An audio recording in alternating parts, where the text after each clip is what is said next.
Hello dear students, आज का हमारा टॉपिक है आपके क्लास 12th फिजिक्स से एक बहुत ही इम्पोर्टेंट डेरिवेशन है। तो हम लोग इसको स्टेप बाय स्टेप सीखने वाले हैं। तो चलते हैं, हम लोग अपने डेरिवेशन की तरफ बढ़ते हैं और इसको सीखते हैं। हमको डेरिवेशन में डेराइव करना है, चुंबकीय क्षेत्र की गणना करनी है। कहाँ पर? अनंत लंबाई के धारावाही चालक तार के कारण r दूरी पर उत्पन्न चुंबकीय क्षेत्र की गणना करनी है। जैसा कि ये डायग्राम दिया गया है, इसको समझने से पहले मैं आपको एक हैंड रिटन डायग्राम के बारे में ड्रॉ करके बताता हूँ। सबसे पहले क्या करना है, हमको एक अनंत लंबाई के धारावाही चालक तार को बनाना है। तो हम लोग यहाँ पर अनंत लंबाई का ये धारावाही चालक तार है, हम लोग ऐसा एज्यूम कर लेते हैं। ये अनंत लंबाई का धारावाही चालक तार है, जिसमें क्या हो रही है, आई एम्पियर की जो धारा है वो फ्लो हो रही है।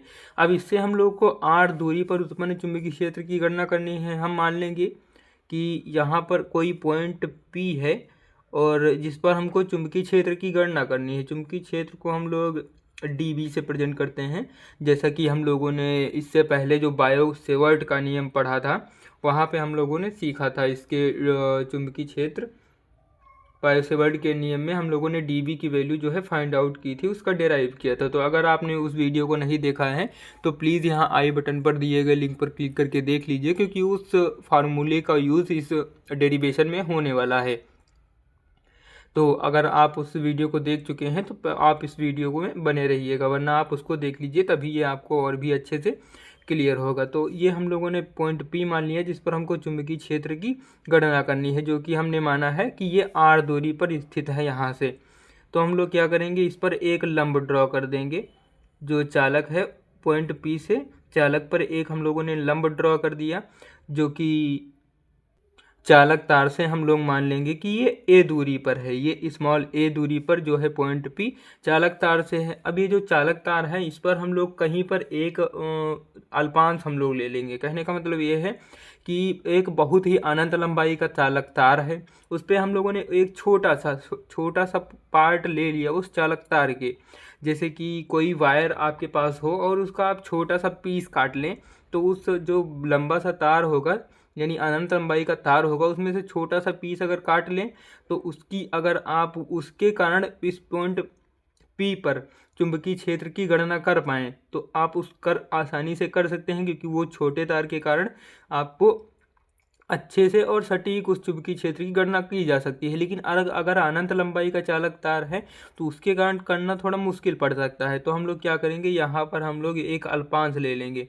कितनी लंबाई का? जो स्मॉल डीएल लंबाई का हम लोग अल्पांश ले लेंगे। और ये जो चालक तार है इसको हम लोग नाम दे देते हैं, ये ए सिरा है और ये बी सिरा है। और ये जो अल्पांश है हम लोगों ने इसको सी नाम दे दिया और इसको डी नाम दे दिया। यहाँ पर ये डी नाम दे दिया हमने इस सिरे को। तो हम क्या करेंगे, यहाँ पर डी से एक लाइन ड्रॉ करेंगे पॉइंट पी तक। ये पॉइंट पी तक ड्रॉ कर दिया लाइन, जहाँ से इसकी दूरी क्या है, स्मॉल आर दूरी पर ये स्थित है। इसी प्रकार से हम लोग ने सी से एक लाइन यहाँ से ड्रॉ कर दी, जो कि सेम लेंथ की होगी, स्मॉल आर की होगी। तो कुछ इस प्रकार से हम लोगों ने इसको कर दिया। अब हम लोग मान लेंगे कि ये जो इसके बीच की दूरी है, यानी डी पी, और इसको हम लोगों ने नाम दे दिया है क्यू को। ये जो लंब आपने पी से इस चालक पर डाला है, इसको हम लोगों ने क्यू नाम दे दिया। तो हम लोगों ने डी पी और क्यू के बीच का जो कोण है उसको हम लोग मान लेंगे कि ये फाई है। यहाँ पर ये फाई है। और ये जो आप जब ये फाई कोण हम लोगों ने मान लिया, तो ये जो डी पी और सी के मध्य बना कोण ये अल्पांश के कारण है, क्योंकि मान सकते हैं कि ये एक बहुत ही छोटी लेंथ के लिए ये कोण बना है। तो हम लोग इसको बहुत ही छोटा कोण एज्यूम करने के लिए डी फाई नाम दे देंगे। डी फाई इसको हम लोगों ने नाम दे दिया और इसको फाई नाम दे दिया। अब हम क्या करेंगे कि जो ये डी है, पॉइंट डी से हम लोग सी पी पर एक लंब ड्रॉ करेंगे। सी पर एक हम लोगों ने लंब ड्रॉ कर दिया कुछ इस प्रकार से, जो कि कितना होगा, 90 डिग्री का होगा। किसी रेखा पर अगर लंब डाला जाता है तो वो 90 का एंगल बनाता है, हम लोग ये जानते हैं। अब आप देख सकते हैं यहाँ पर आपको कितने ट्रायंगल दिख रहे हैं। पहला तो ये ट्रायंगल दिख रहा है, जो कि हम लोगों ने इसको नाम दे दिया है ई। पहला ट्रायंगल दिख रहा है आपको डी ई सी, जो कि यहाँ पर इसको हम लोगों ने थीटा नाम दे दिया। डी ई सी ट्रायंगल दिख रहा है। दूसरा ट्रायंगल आपको दिख रहा है D D E P triangle दिख रहा है, जहाँ जिसका कोण क्या है डी फाई है। और तीसरा ट्रायंगल आपको दिख रहा है डी पी क्यू, यानी जिसको हम लोगों ने फाई नाम दे रखा है। तो हम लोग इन तीनों ट्रायंगल्स को देख सकते हैं और इजीली हम लोगों ने इनको एक एंगल एज्यूम दे दिया है, जिसमें हम लोगों ने थीटा, डी फाई और डी थीटा नाम दे दिया है। अभी के लिए आप इतना याद रखिए कि जिन को हम कुछ मानते हैं उन्हें हमको कुछ देना होता है, यानी उसके तौर पर कुछ देना होता है। वो चाहे आप किसी धार्मिक स्थल पर कुछ मन्नत मांगे या फिर किसी से आप वादा करें, तो आप उसको पूरा करना होता है। तो यहाँ पर जैसे कि हम लोगों ने क्या किया है, इनको एंगल मान लिया है, तो एंगल मानने के साथ ही हम इन पर काम भी करेंगे। तो सबसे पहले हम यहाँ पर क्या करेंगे, सबसे पहले हम ट्रायंगल चलेंगे डी ई सी में, जैसा कि मैंने नोट्स में ऑलरेडी लिख रखा है ताकि आपका टाइम ज़्यादा ना वेस्ट हो।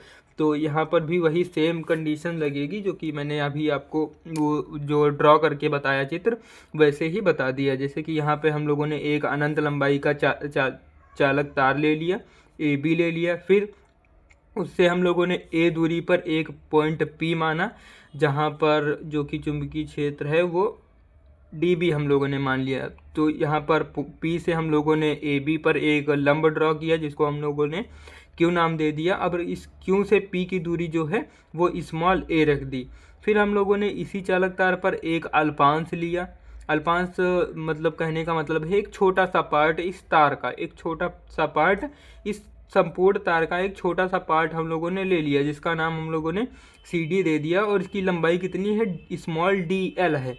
स्मॉल डी एल के कारण जो इस पॉइंट पी पर कोण बनेगा वो डी फाई बनेगा, स्मॉल डी फाई। और जो इस अल्पांश के पॉइंट डी और क्यू के मध्य कोण बनेगा उसको हम लोगों ने फाई मान लिया। अभी के लिए आप इतना ही ध्यान रखिए, ये जो डॉटेड लाइन है बी पी और ए पी, इनको आप इग्नोर करिए। अभी के लिए आप इतना ही, जितना मैंने अभी आपको हैंड रिटन डायग्राम में बताया उतना आप ध्यान रखिए। और हम लोगों ने एक लंब ड्रॉ कर दिया सी पी पर, जो कि डी ई है, जो कि 90 का एंगल बना रहा है। और आपको तीन त्रिभुज दिख रहे हैं, पहला डी ई सी और दूसरा दिख रहा है डी ई पी और तीसरा दिख रहा है डी पी क्यू। इन तीन ट्रायंगल्स पर अभी हम काम करने वाले हैं। तो सबसे पहले हम लोग क्या करेंगे, अभी मैंने आपको बताया था कि आप जो है बायो-सेवर्ट के नियम का जो है अच्छे से ध्यान रखिए, क्योंकि वो हमें यहाँ पर बहुत ही यूज़ होने वाला है। सबसे पहले आप क्या करेंगे, यहाँ पर बायो-सेवर्ट के नियम से आप लिख सकते हैं, बायो-सेवर्ट के नियम से अल्पांश डी एल के कारण बिंदु पी पर चुंबकीय क्षेत्र जो कि होता है D B is equal to mu naught upon में 4 pi into I D L sine theta upon में आर स्क्वायर। आप इसको लिख करके समीकरण 1 मान लेंगे। फिर अभी मैंने आपको बताया था हमने 3 ट्रायंगल माने हैं, तो तीनों पर हमको काम करना होगा। तो पहला जो ट्रायंगल है आप देख सकते हैं यहाँ पर, पहला ट्रायंगल है हमारा, पहला जो ट्रायंगल है डी ई सी में। तो हम लोग पहले ट्रायंगल में चल रहे हैं। अब मैंने थोड़ा उल्टा पढ़ दिया, आप इसको इस प्रकार भी पढ़ सकते हैं, सी डी ई भी पढ़ सकते हैं या डी ई सी भी पढ़ सकते हैं, जिसे आपकी मर्जी हो वैसे आप पढ़ सकते हैं। तो सी डी ई में हम लोग चलेंगे, सी डी ई में चलेंगे इस एंगल को लेते हुए। इस एंगल में क्या करेंगे हम लोग, अगर इस एंगल को देखें तो हम देखते हैं यहाँ पर हमें किन की वैल्यूज़ पता है। तो हमको पता है सी डी की वैल्यू पता है, यानी जो 90 होता है, यानी ये जो लंब है ये 90 का एंगल इधर भी बनाएगा।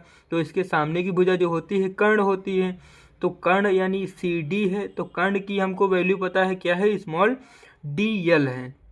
और हमको किसकी वैल्यू चाहिए होगी, हमको चाहिए होगी डी ई की वैल्यू, जो कि हमारे दूसरे ट्रायंगल के साथ में एक रिलेशन बना रहा है, जो कि दोनों में ये रेखा जो है उभयनिष्ठ है। तो हमको डी ई की वैल्यू चाहिए होगी। तो हम लोग यहाँ पर अगर साइन थीटा लगाएं, साइन थीटा बराबर में होता है लंब बटे में कर्ण। तो इस कोण के लिए जो लंब होगा वो होगा डी ई, क्योंकि ये जो 90 है इसके सामने की भुजा कर्ण होगी। और ये जो थीटा है हम लोगों ने मान रखा है, थीटा के सामने की भुजा जो होती है वो होती है लंब। तो हम लोगों ने लिख दिया है sine theta is equal to में डी ई अपॉन में सी डी। तो यहाँ पर डी ई क्या है, डी ई की वैल्यू तो वही रहेगी डी ई ही, जबकि सी डी की वैल्यू आप देख सकते हैं क्या है, स्मॉल dl है, तो स्मॉल dl हम लोगों ने पुटअप कर दिया और de को अकेला कर दिया और इसको हमने इसके साथ शिफ्ट कर दिया, जो कि हमारा इक्वेशन दूसरा बन चुका है। फिर इसी प्रकार से हम लोग अगले ट्रायंगल में चल सकते हैं। अगले ट्रायंगल में जो क्या है वो है हमारा DEP में। DEP में हम जब चलेंगे तो यहाँ पर आप देख सकते हैं एंगल बहुत ही न्यून है, बहुत ही छोटा है, जो कि D फाई हम लोगों ने एज्यूम किया है। यहाँ पर भी हम सेम कंडीशन लगाएंगे। यहाँ पर हम देखते हैं वैल्यू किसकी पता है सबसे पहले हमें, तो यहाँ पर वैल्यू आप देख सकते हैं हमें पता हुआ है DP की वैल्यू पता है, जो कि हम लोगों ने R मान रखी है DP की वैल्यू, और यहाँ पर ये जो है DE की वैल्यू हमको पता करनी है। तो यहाँ पर साइन D फाई लगा देंगे हम लोग, जैसा कि आप देख रहे हैं मेरे नोट्स में, sine D phi is equal to में DE अपॉन में DP हम लोगों ने यहाँ पर लगा दिया। तो DP की वैल्यू कितनी है, स्मॉल r है। हम लोग जानते हैं कि ये जो हमने यहाँ पर अल्पांश लिया है, ये एक बहुत ही लंबे तार का छोटा सा पार्ट लिया है, तो इसके कारण जो कोण बनेगा ये भी बहुत ही छोटा सा बनेगा, यानी न्यून कोण बनेगा, बहुत ही अल्प छोटा सा कोण होगा। तो हम साइन D फाई को मान सकते हैं कि ये लगभग में बराबर है D फाई के बराबर है। तो हम लोगों ने इसको D phi, sine D phi को हटा के D फाई यहाँ पर रख दिया और उसकी वैल्यू आगे हम लोगों ने उसी प्रकार सॉल्व किया और DE की वैल्यू हम लोगों ने यहाँ से निकाल लिया। जब DE की वैल्यू निकल गई तो आप देख सकते हैं समीकरण दो जो हमारी दो थी, समीकरण ये दो थी हमारी, जो यहाँ पर देख सकते हैं आप समीकरण जो दो थी, DE is equal to DL sine theta और DE is equal to RD phi जो हमारा निकल के आया। हम समीकरण 2 और 3 से कुछ इस प्रकार लिख सकते हैं कि DL साइन थीटा, चूँकि DE और DE सेम है तो हम लोग लिख सकते हैं DL sine theta is equal to में RD फाई हो जाएगा। अब हम लोगों ने इतना यहाँ तक सॉल्व कर लिया। अब तीसरा ट्रायंगल जो हमारा बचा हुआ है, तीसरा ट्रायंगल क्या बचा है हमारा, जो तीसरा ट्रायंगल है आप देख सकते हैं यहाँ पर DPQ।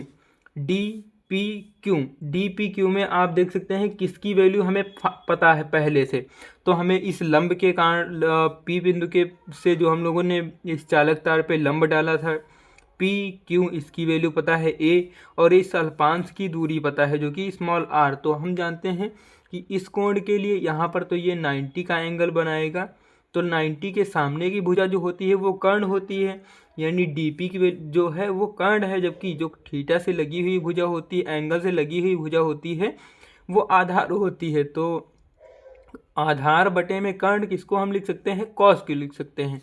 तो हम लोग यहाँ पर लिख सकते हैं कॉस फाई, चूँकि यहाँ पर एंगल हम लोगों ने फाई माना था, तो cos phi is equal to में क्या लिख सकते हैं PQ जो कि आधार है और PD जो कि कर्ण है। तो आधार क्या है हमारे पास, ये स्मॉल में A है और कर्ण क्या है हमारे पास, स्मॉल में R है। तो यहाँ पर R बराबर में हम लोग वैल्यू निकाल सकते हैं A अपॉन में कॉस फाई। तो हम लोगों ने यहाँ तक सॉल्व कर लिया है। अब हम देख सकते हैं यहाँ पर, देखिए आप इक्वेशन नंबर फर्स्ट में, इक्वेशन फर्स्ट में क्या किया है हमने, इक्वेशन फर्स्ट में यहाँ पर IDL साइन थीटा है और हम लोगों ने भी यहाँ पर IDL साइन थीटा की वैल्यू निकाली है जो कि आई है RD फाई आई है। तो हम IDL साइन थीटा के स्थान पर RD फाई वैल्यू रख सकते हैं। तो हम इसको अगले स्टेप में देख सकते हैं आप, यहाँ पर हम लोगों ने वही जो बायो सेवर्ट का नियम है उसको लिख दिया पूरा। फिर यहाँ पर हम लोगों ने इसकी वैल्यू रख दी, IDL साइन थीटा के स्थान पर हम लोगों ने रख दिया RD फाई को रख दिया, RD फाई को रख दिया। तो अपॉन में भी R है तो R से R कैंसिल हो जाएगा, तो हमारे पास इतनी वैल्यू बचेगी। अब देख सकते हैं आप यहाँ पर कि R जो है, R की वैल्यू भी हम लोगों ने निकाल रखी है, क्या है A अपॉन में कॉस फाई। तो यहाँ पर हम लोगों ने A अपॉन में R के स्थान पर A अपॉन में कॉस फाई, जब कॉस नीचे जाएगा, A के नीचे आएगा तो ये ऊपर शिफ्ट हो जाएगा, तो ये हो जाएगा म्यू नॉट अपॉन में 4 pi into I cos phi, और ये D फाई अपॉन में A हो जाएगा। तो हम लोगों ने इसको सॉल्व किया और ये इतना हमारे पास आ गया, जो कि DB is equal to mu naught upon में 4 pi I cos phi D phi upon में A आ गया।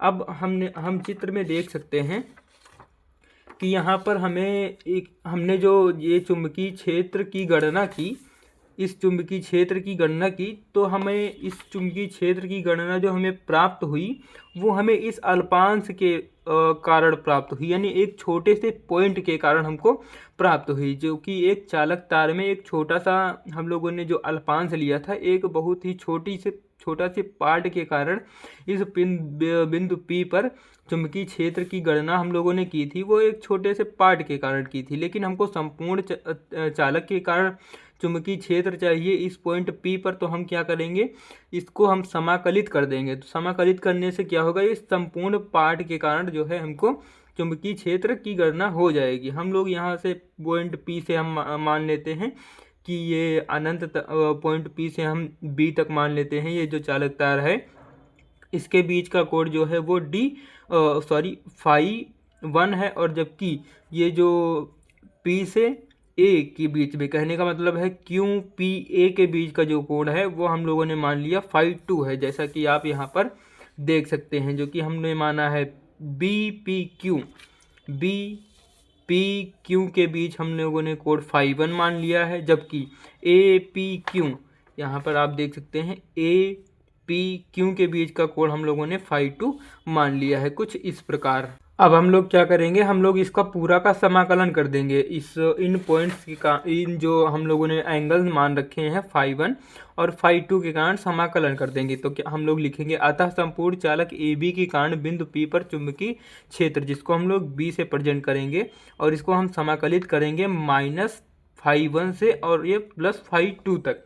माइनस phi 1 से क्यों करेंगे हम लोग समाकलन, क्योंकि हम लोग देख सकते हैं यहाँ पर जो धारा की दिशा है वो ऊपर की तरफ है। आप लोगों ने पढ़ रखा होगा कि अगर हम धारा की दिशा में चलते हैं तो हम लोग पॉजिटिव लेते हैं, जबकि धारा के विपरीत दिशा में चलते हैं तो हम लोग नेगेटिव साइन का यूज़ करते हैं। तो वही मैंने किया है, यहाँ पर जो phi 1 है उसको हम लोगों ने नेगेटिव रखा है, जबकि phi 2 जो है उसको पॉजिटिव रखा है।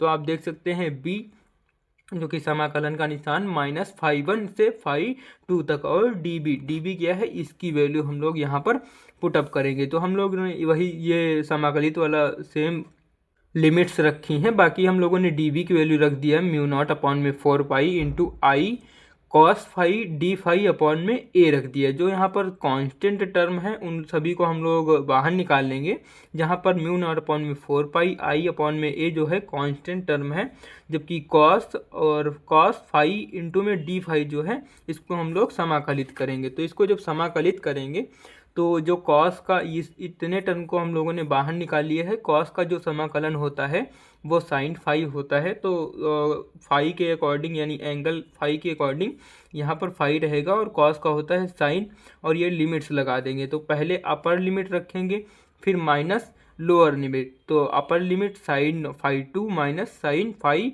1 जो कि माइनस का है तो ये माइनस का रहेगा। अब आप जानते हैं कि जो साइन होता है वो नेगेटिव टर्म को, यानी नेगेटिव जो होता है उसको बाहर शिफ्ट कर देता है, तो ये माइनस जो है ये बाहर आ जाएगा और ये माइनस माइनस प्लस हो जाएगा। तो यहाँ पर हमको संपूर्ण चालक के कारण जो है चुंबकीय क्षेत्र जो है मिल चुका है μ0/4 पाई I अपॉन में A, और ब्रैकेट में sin phi 2 प्लस में sin phi 1 जो है ये चुंबकीय क्षेत्र संपूर्ण चालक के कारण जो है हमको चुंबकीय क्षेत्र फाइंड आउट हो चुका है। लेकिन यहाँ पर आपकी दो कंडीशंस और बन जाती हैं।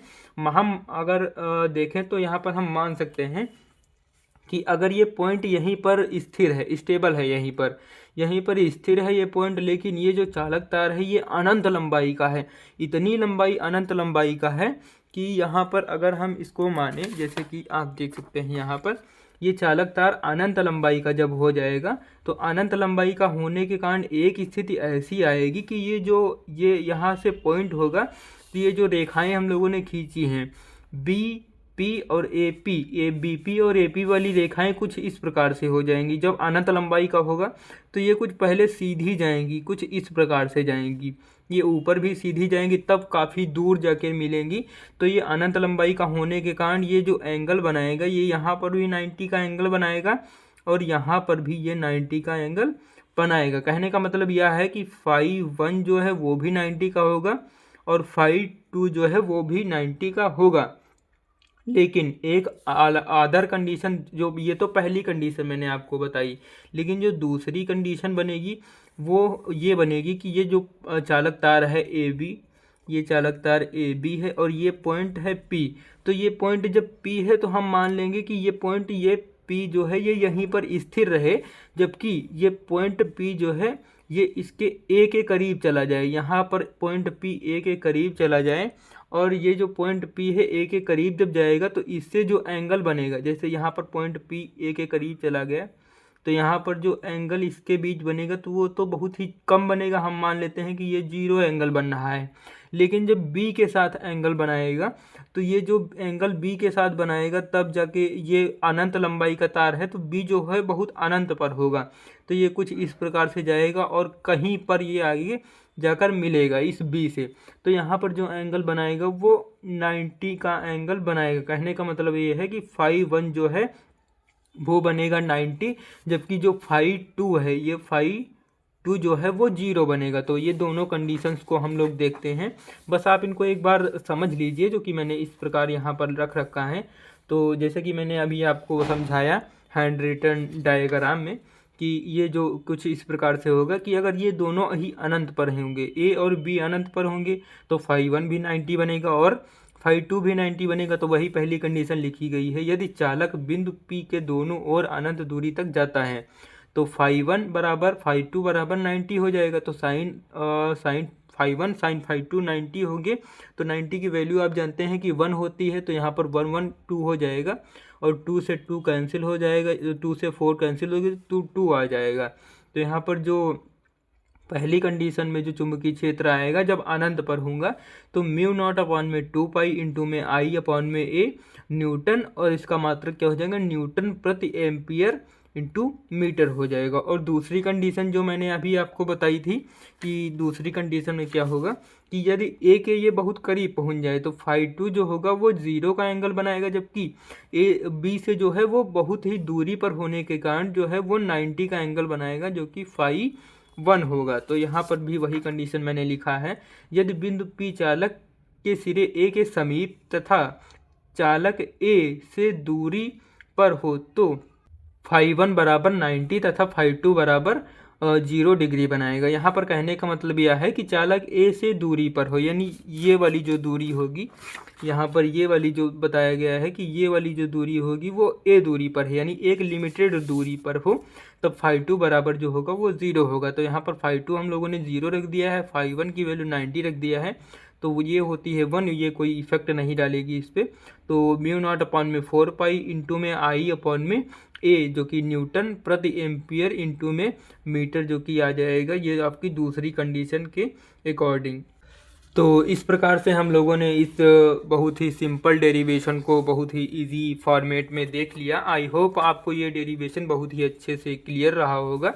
इसी प्रकार के क्वेश्चंस के वीडियोस पाने के लिए आप हमारे चैनल को सब्सक्राइब कर लीजिए। मिलते हैं किसी नेक्स्ट वीडियो में बहुत ही इंपॉर्टेंट डेरिवेशन के साथ, तब तक के लिए जय हिंद।